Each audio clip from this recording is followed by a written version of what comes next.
worst cop, we have two New Mexico State police officers. The first officer you're about to see on video is Tony DeTavis, who stops a woman for doing 71 miles an hour in a 55-mile-an-hour zone near Taos, New Mexico, on a road where, like all roads in New Mexico, no one drives 55 miles an hour. You will see Officer DeTavis viciously endanger the kids in the car, and you will see him do this out of nothing but rage.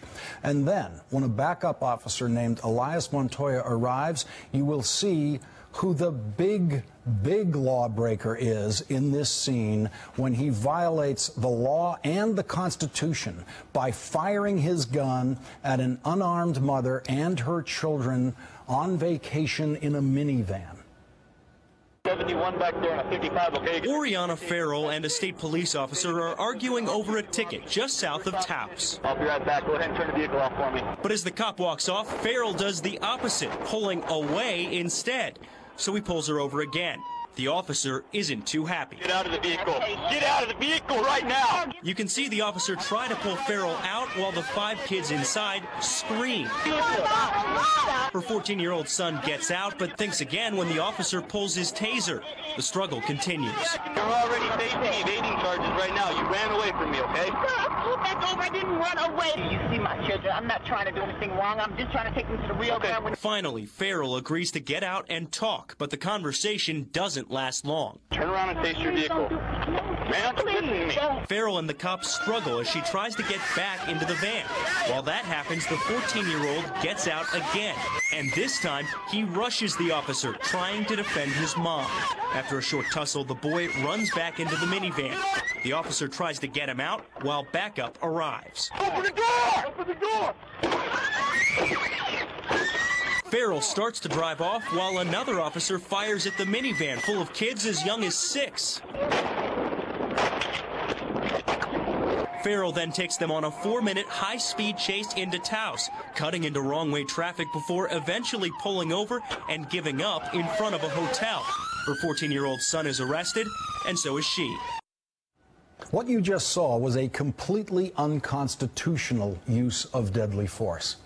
I wrote the book on this in 1983, documenting police abuse of deadly force, a problem that most Americans were not yet aware of, but that Black America was painfully familiar with, since Black people have always been disproportionately the victims of the most egregious crimes committed by police in their abuse of deadly force. Now, most police officers use deadly force correctly, which means they never use it. They never even have to think about using it. Well over 90% of police officers never have a legitimate occasion to draw their guns in their entire careers. Well over 90% of police officers have never fired their guns on duty and have never had shots fired at them, have never heard shots fired. Police work is not as dangerous as Hollywood would have you believe. Several other occupations, such as agriculture, have higher on-the-job death rates than police work, but Hollywood isn't about to start making movies about our brave, death-defying farmers. Officer Montoya, who you see firing his gun at the minivan, has obviously taken his guidance on the use of his gun from TV cop shows instead of the United States Supreme Court, which in 1985, 2 years after my book came out, said it was unconstitutional for police officers to use deadly force against unarmed fleeing felony suspects. I had been urging that change in law since my first public words on the subject in a 1979 New York Times op-ed piece. But on the street, policing has never been done by the rule book, and policing the police is usually not done by the rule book either.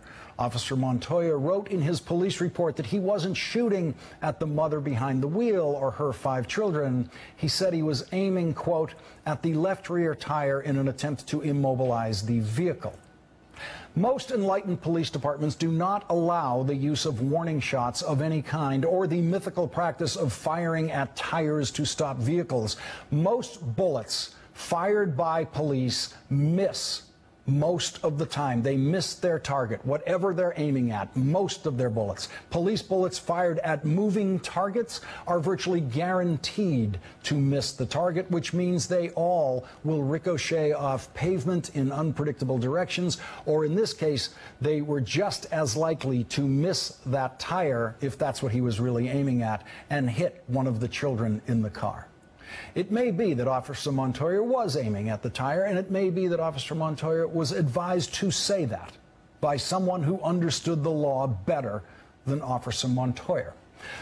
The woman driving the minivan has been charged with abuse of a child. She is being blamed for putting her children in the line of fire of out-of-control police officers. She is also charged with aggravated fleeing a law enforcement officer, and she is charged with possession of drug paraphernalia for 2 marijuana pipes found in that minivan. Her 14-year-old son, who rushed to her assistance and interfered with her arrest, as I know I would have done when I was 14 years old, if that were my mother out there.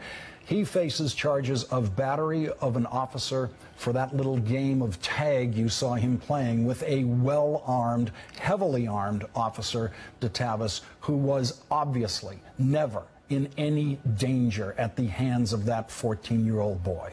Officer DeTavis, who did abuse all of the children in that minivan by needlessly and dangerously, recklessly breaking the window, and Officer Montoya, who fired recklessly 3 bullets at a van filled with 5 kids and their mother. Those 2 officers have been charged with nothing.